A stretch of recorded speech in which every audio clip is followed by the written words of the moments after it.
And this was it. This was it for Hulk Hogan. So crazy to go back and watch this now.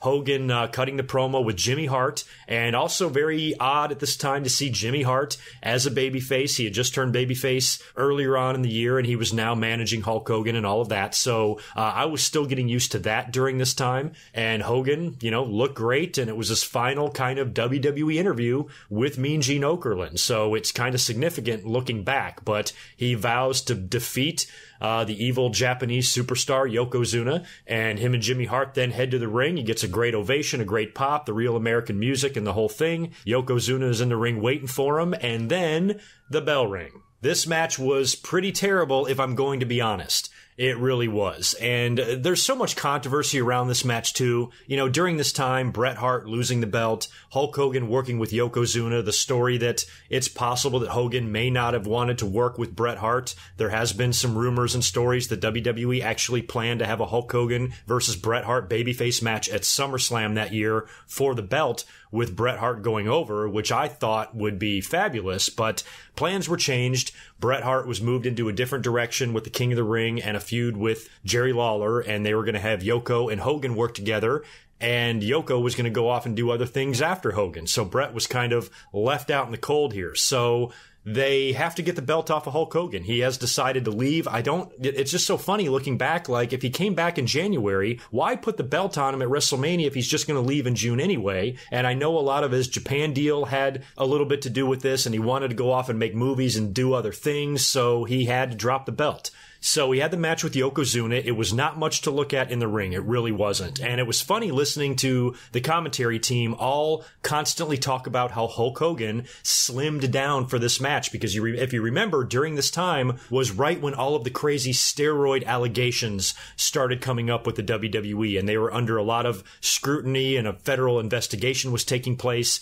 and there was a lot of shifting around behind the scenes in WWE preparing for all of this. And Hogan, of course, by this point was definitely off the juice. You could tell he was getting older. He looked a lot different. He did not look like that crazy roided up monster that he did back in the 80s. He was starting to look physically a lot different. So the commentary team was saying that he slimmed down and he trained lean for more endurance and all this shit, when really he was just off the juice. They were able to get the belt off of Hogan here without doing a clean loss. Now, the finish was one that was just so fucking silly looking back on it. Especially, I remember watching this that night on pay-per-view, and Yokozuna had all of these photographers following him around. It was like the Japanese press and, taking pictures of him and documenting his every move. And they had this one guy out there that was dressed in the most ridiculous costume. And I remember seeing him and being like, okay, something's up here, because that guy sticks out like a sore fucking thumb,